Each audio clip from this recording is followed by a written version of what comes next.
quick reading for January the 7th to January the 8th, Leo. So we have the Page of Pentacles, the Five of Pentacles, and the Moon card.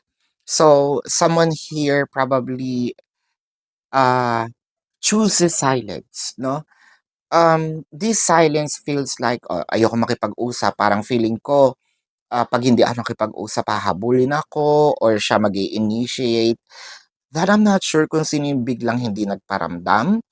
Kasi parang meron siyang connotation dito na um, I'm waiting for that person to reach out to me para maramdaman ko naman, no, that I am important, na I still matter.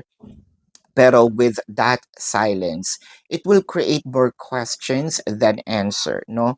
So, I think it's not a good idea, lalo na kung yung plan mo is to be silent dahil parang i-questionin mo, sandali, bakit may inaantay akong move, may inaantay akong mga actions, hindi nangyayari. So, instead na makakuha ka ng solusyon or makuha mo yung clarity na hinahanap mo, baka mamaya mas lalo dumami yung tanong na mahal pa ba ako ng taong ito?